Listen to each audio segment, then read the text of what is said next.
This is Alison Bechdel. She is a writer, a blogger, and a cartoonist who is best known for the strip Dykes to Watch Out For, as well as the graphic novel Fun Home. In 1985, Dykes to Watch Out For featured a panel of two women having a conversation about whether to see a movie. The one said to the other that she only would go to see movies that met the following conditions. There had to be two female characters. Later, people have stipulated that these female characters should both have names. And these women must have a conversation about something other than a man. So this idea came to be known as the Bechdel test of gender bias. What does this mean in practice? Let's look at the movie American Hustle, which was a top-grossing movie of 2013 and nominated for multiple Oscars. This movie passed the Bechdel test because in the movie there's a conversation between the character Dolly, played by Elizabeth Rahm, and the character Rosalind, played by Jennifer Lawrence. They talk for roughly 2 minutes about Rosalind's favorite nail polish. So how do your favorite movies stack up? So here on the left we have a list of movies that have all passed the Bechdel test, including some classics like The Godfather and Some Like It Hot, and some more recent movies like Donnie Darko or Being John Malkovich.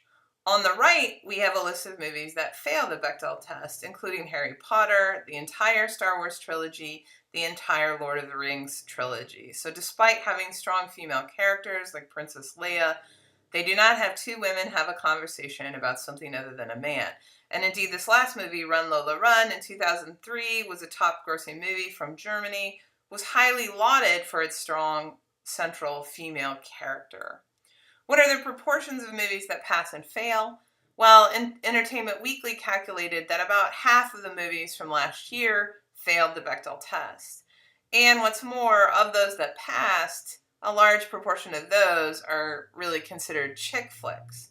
So one argument that's often given for Hollywood's gender bias is that it doesn't make financial sense to make more movies centered around women and female characters.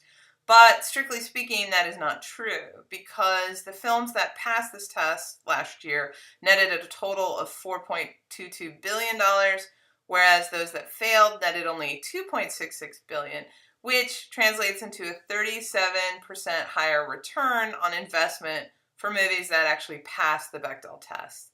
And in fact, the Swedish Film Institute decided in fall of 2013 that they are going to include the Bechdel test as part of their rating system along with age appropriateness. Here we see Jennifer Lawrence again as Katniss in the movie Hunger Games. When discussing this with Swedish moviegoers, many of them reported that they found it very interesting, though it would probably not affect their movie-going choices. They wouldn't see a movie just because it passed, or not see a movie because it failed the Bechdel test, but nevertheless found it interesting and helping to raise awareness. So in summary, the Bechdel test, as a test of gender bias, has been criticized as not going far enough, as just representing the bare minimum.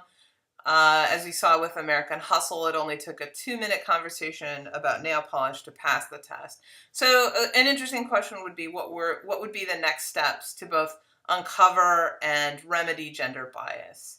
But a broader issue is, why are the experiences, the thoughts, and the feelings of a man presumed to be universal or of appeal to everyone, whereas the experiences, thoughts, and feelings of women are niche markets or chick flicks?